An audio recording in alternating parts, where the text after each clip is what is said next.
got Sammy Lou Harris with You Don't Know Me. And probably a good segue.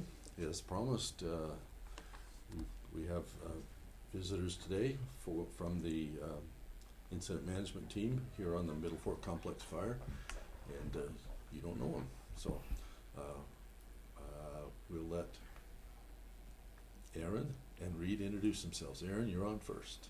Thank you. Good morning. My name is Erin Myers. I'm a Public Information Officer with the Great Basin Team 5, and I've been here for almost a week now, or actually over a week, and just give you some updates for today. We're currently at 61,245 acres with 32% completion. Thunderstorms are expected to return, and this will bring high winds and possible hail along with lightning. They are also expecting heavy rainfall, so road conditions within the area may be affected.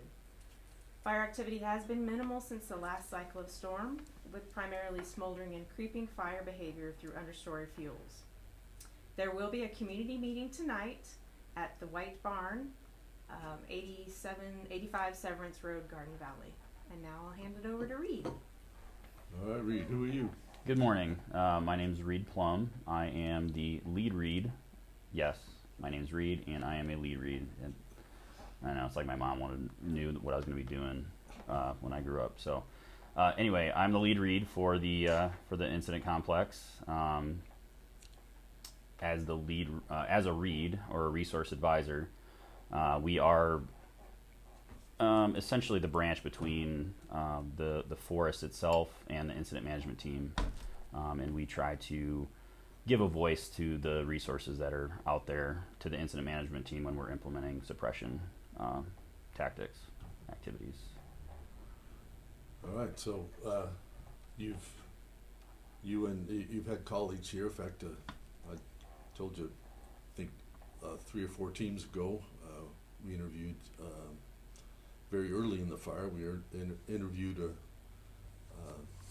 a Reed, and he talked to us mostly about what they would do and how they would advise as the fire unfolds and the control unfolds, the kind of ways that they would help.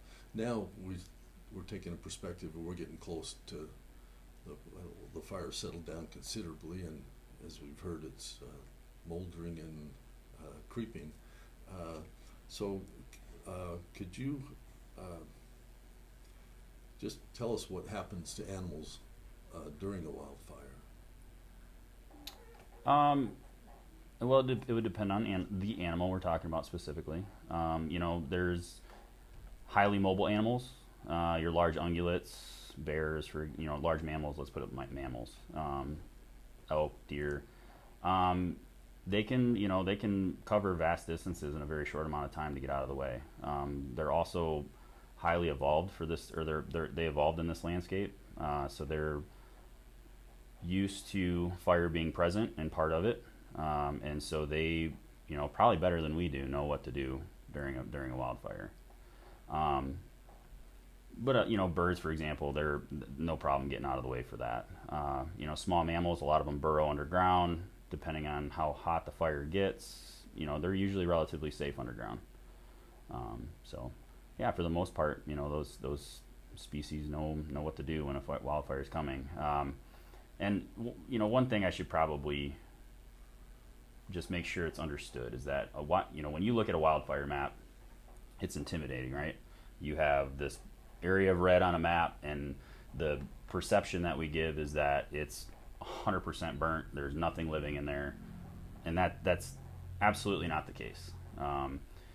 Fires burn depending on certain conditions and how the topography aligns, and depending on the vegetation type, and so on and so forth. And so a lot of times you have this more like mosaic or patchy burning situation, where you have areas that burn much more intensely, and then areas that just do the smoldering and creeping like you're talking about, and it's just a really nice gradual underburn.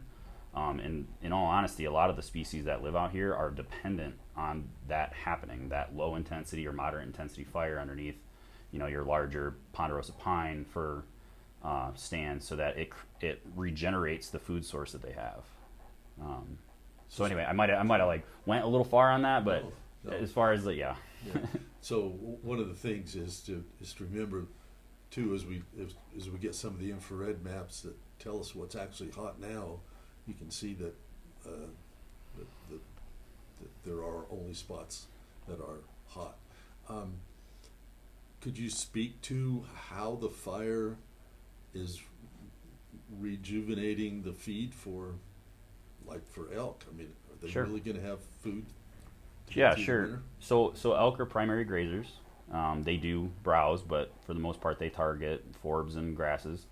And so for them, as primary grazers, they want a nice grassy forby understory or ground cover in a more wooded or maybe even in meadows. They kind of go wherever they want, but they need that component in there for them to have enough forage throughout the year.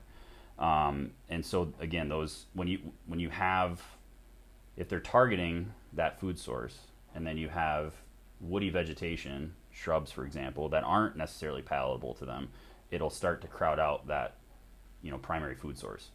And where fire comes in, usually when you have a low to moderate intensity fire that comes through and wipes out all the shrubs, grasses, graminoids, grasses, and forbs are usually the ones that come back first.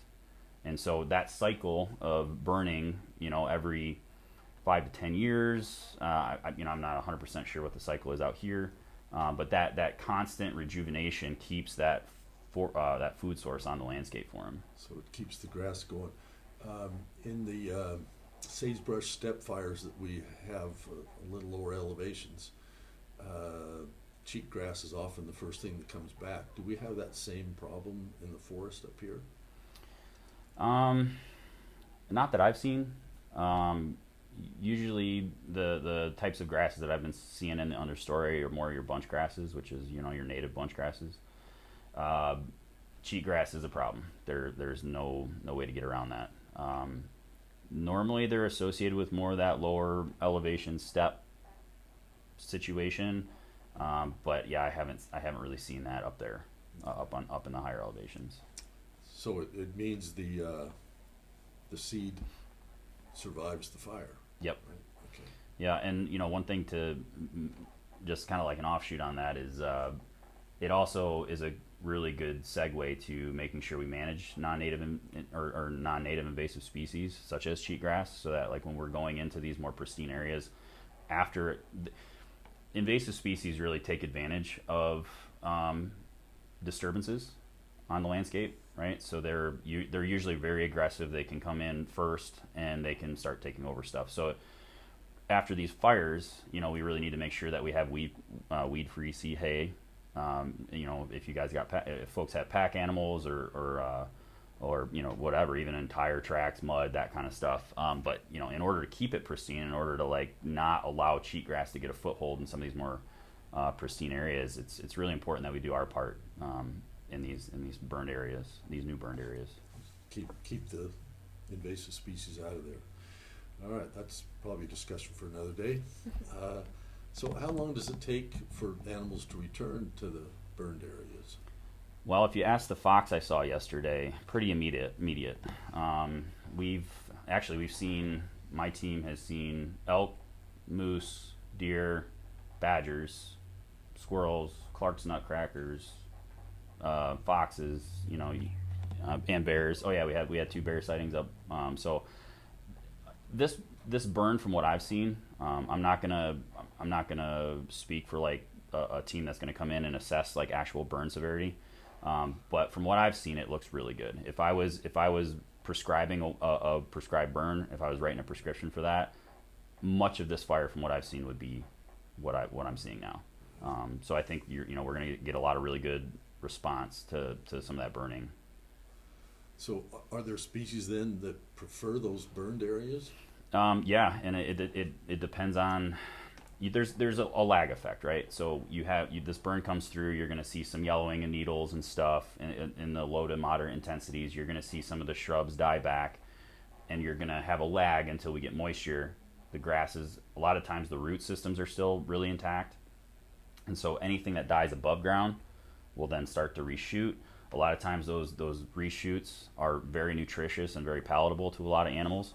I was actually just reading a paper 2 days ago about elk response or elk response to wildfires and even severe wildfires. Not that this is one, and they were saying that there really wasn't a difference between whether the fire was really severe or really not. It was that 1 to 3 year lag effect of all that forage coming back, and they'd be back in those wildfires. I think there was a wildfire in Yellowstone that was a really kind of it was kind of like a capstone paper of how large ungulates really respond to wildfires, and I think that's exactly something we should keep fresh in our minds.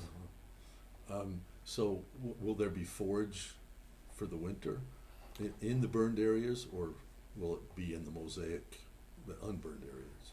If we continue to get precipitation, we still have some time for cool season grasses and stuff to grow before winter. There is still forage out there. There are areas that didn't burn within that red area on the map. So there are pockets of what we as biologists called refugia or refuge that weren't touched by fire, and those will be just fine. As far as highly mobile animals like elk and deer, they can move. If there's no forage there, they're going to move to the adjacent areas that weren't burnt or were burned. There's fire scars all over the place that were burned 5 years ago, and there's forage there. They'll go where the food is. Right. Well, this time of year we see the elk and the deer. Of course, we've seen the deer all summer, but the elk coming down into the pasture and the rangeland down here, which is probably about the time of year they usually do that anyway. So it's not necessarily in response to the fire. It's just what they do.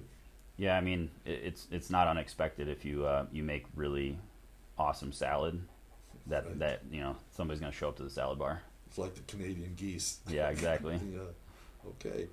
Well, is there anything else you want to cover that we haven't? I'll be at the community meeting tonight if anybody wants to chat further. I'll be giving a presentation on what we as resource advisors do and kind of where we fit in with the incident management team, and happy to talk wildlife is kind of my jam.